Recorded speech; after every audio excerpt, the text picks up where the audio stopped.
Chapter 16. The constable was fat, and he was sleepy.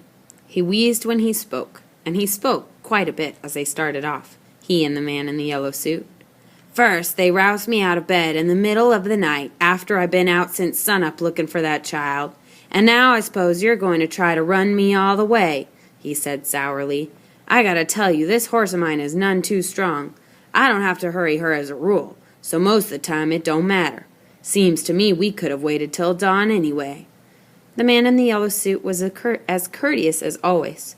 The Fosters have been waiting since yesterday morning, he pointed out.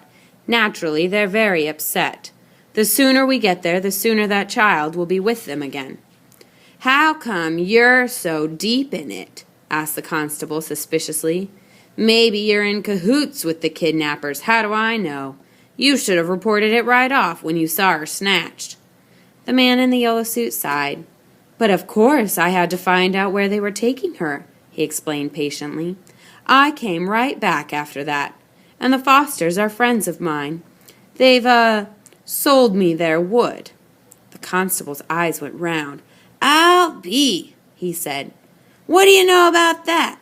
I didn't suppose they'd ever do a thing like that, friend or no friend. They're the first family around here, you know. Proud as peacocks, all of 'em. Family proud, and land proud, too. But they sold off, did they? Well, well. And he whistled in amazement. They thumped along in silence for a while, out around the wood and across the starlit meadow. Then the constable yawned deeply and said, You ready to tell me how long this is going to take? How far we gotta go?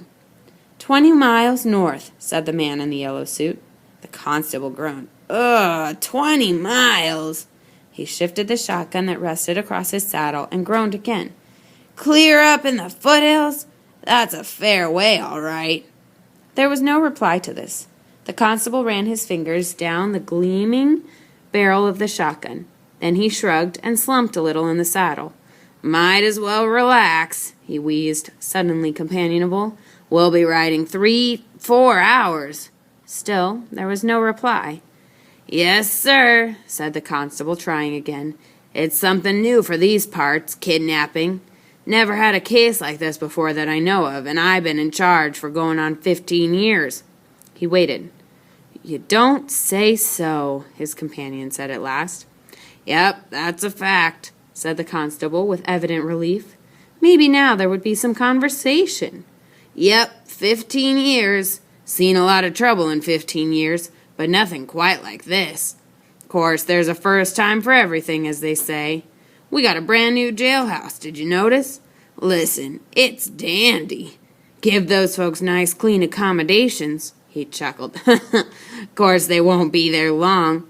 Circuit judge will be coming through next week. He'll send 'em over to Charleyville, most likely, to the county jail. That's what they do for your serious crimes. Course, we got a gallows of our own, if we ever need it. Keeps down trouble, I think, just having it there. Ain't ever used it yet. That's because they take care of the serious stuff over in Charleyville, like I say. The constable paused to light a cigar and went on cheerfully. What you got planned for that piece of Foster land? Going to clear her? Put up a house or a store, maybe? No, said the man in the yellow suit. The constable waited for more, but there was no more. His sour mood returned. He frowned and shook the ashes from his cigar. Say, he said, you're kind of a closed-lipped feller, aren't you? The man in the yellow suit narrowed his eyes. His mouth, above the thin gray beard, twitched with annoyance. Look here, he said tightly. Would you mind if I rode on ahead? I'm worried about that child. I'll tell you how to get there, and I'll go ahead and keep watch.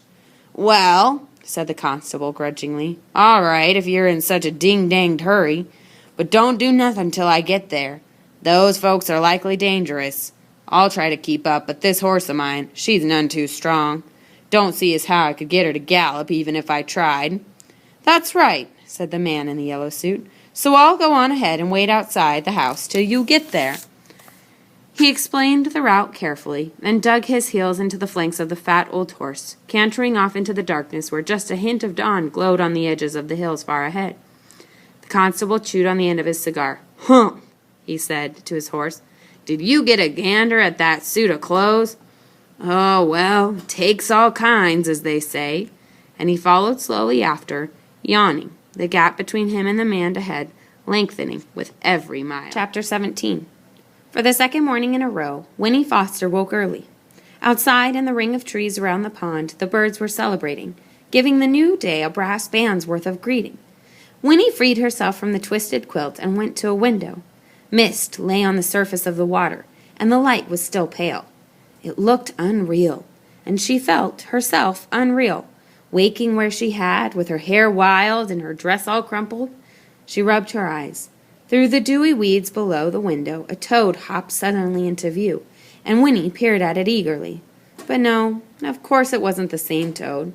And remembering that other toad, her toad, she thought now, almost fondly, it seemed to her that she had been away from home for weeks. Then she heard a step on the loft stairs and thought, "Jessie!" At once her cheeks flamed. But it was Miles. He came into the parlor, and when he saw that she was up, he smiled and whispered, "Good. You're awake. Come on. You can help me catch some fish for breakfast." This time, Winnie was careful not to make noise when she climbed into the rowboat. She made her way to her seat in the stern, and Miles handed her 2 old cane poles. "Watch out for the hooks," he warned, and a jar of bait, pork fat cut into little pieces. A big brown night moth fluttered out from under the oar blades propped beside her on the seat, and wobbled off toward nowhere through a fragrant air. And from the bank, something plopped into the water. A frog! Winnie caught just a glimpse of it as it scissored away from shore. The water was so clear that she could see tiny brown fish near the bottom, flicking this way and that. Miles pushed the rowboat off and sprang in, and soon they were gliding up toward the near end of the pond where the water came in from the stream. The locks grated as the oars dipped and swung, but Miles was skillful. He rowed without a single splash.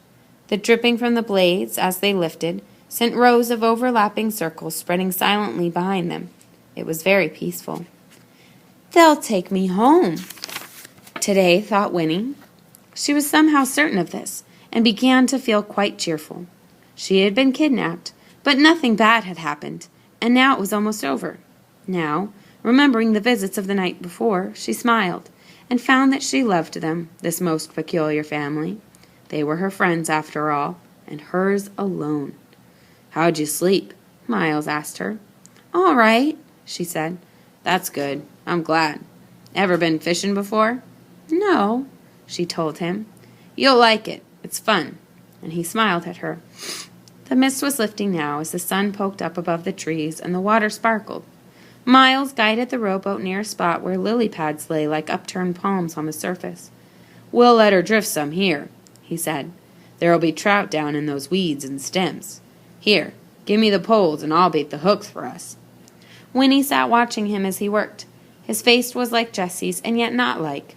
It was thinner, without Jessie's rounded cheeks, and paler. And his hair was almost straight, clipped neatly below the ears. His hands were different, too. The fingers thicker, the skin scrubbed-looking, but black at the knuckles and under the nails. Winnie remembered then that he worked sometimes as a blacksmith, and indeed his shoulders, under his threadbare shirt, were broad and muscled. He looked solid, like an oar, whereas Jessie, well, she decided, Jessie was like water, thin and quick. Miles seemed to sense that she was watching him. He looked up from the bait jar, and his eyes, returning her gaze, were soft. "Remember I told you I had 2 children?" he asked. "Well, one of them was a girl. I took her fishing, too." His face clouded then, and he shook his head. "Her name was Anna. Lord, how sweet she was, that child. It's queer to think she'd be close to 80 now, if she's even still alive. And my son, he'd be 82. Winnie looked at his young, strong face, and after a moment she said, "Why didn't you take them to the spring and give them some of the special water?" "Well, of course, we didn't realize about the spring while we were still on the farm," said Miles. "Afterward, I thought about going to find them. I wanted to, heaven knows, but, Winnie, how'd it have been if I had? My wife was nearly 40 by then, and the children, well, what was the use? They'd have been nearly growed themselves. They'd have been a pa close to the same age as they was.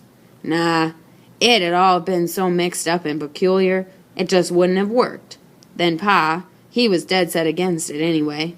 The fewer people know about the spring, he says, the fewer there are to tell about it. Here's your pole. Just ease the hook down in the water. You'll know when you get a bite." Winnie clutched her pole, sitting sideways in the stern, and watched the baited hook sink slowly down. A dragonfly, a brilliant blue jewel, darted up and paused over the lily pads, then swung up and away. From the nearest bank, a bullfrog spoke. "There certainly are a lot of frogs around here," Winnie observed. "That's so," said Miles. "They'll keep coming, too, long as the turtles stay away. Snappers, now, they'll eat a frog soon as look at 'em." Winnie thought about this peril to the frogs and sighed.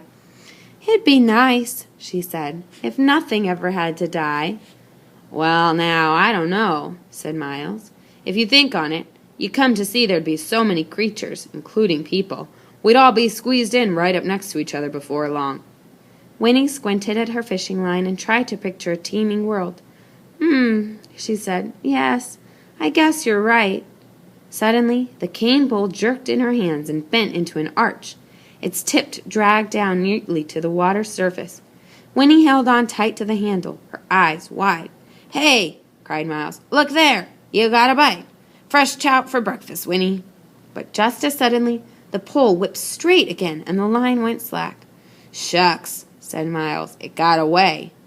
"I'm kind of glad," Winnie admitted, easing her grip on the butt of the pole.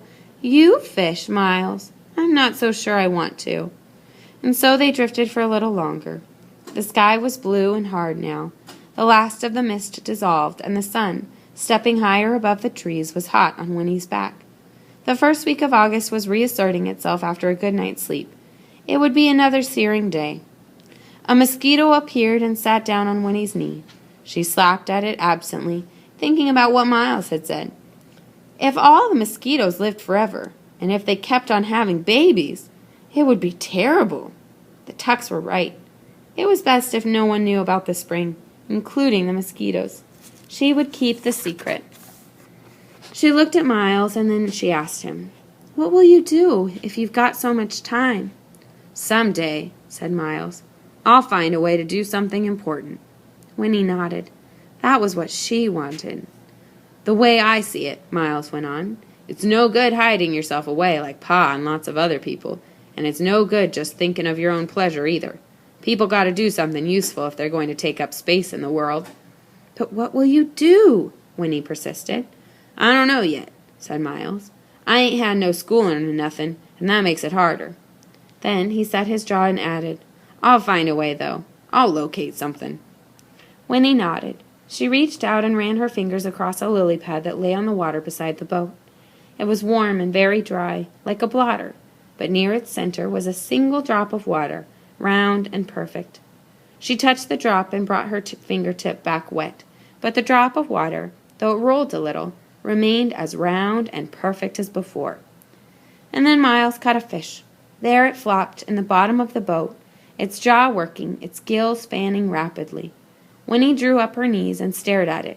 It was beautiful, and horrible, too, with gleaming rainbow-colored scales, and an eye like a marble beginning to dim even as she watched it. The hook was caught in its upper lip, and suddenly Winnie wanted to weep. "Put it back, Miles," she said, her voice dry and harsh. "Put it back right away." Miles started to protest, and then, looking at her face, he picked up the trout and gently worked the barbed hook free. "All right, Winnie," he said. He dropped the fish over the edge of the boat. It flipped its tail and disappeared under the lily pads. "Will it be all right?" asked Winnie, feeling foolish and happy both at once. "It'll be all right," Miles assured her. And then he said, "People gotta be meat eaters sometimes, though. It's the natural way, and that means killing things." "I know," said Winnie weakly, "but still—" "Yes," said Miles, "I know."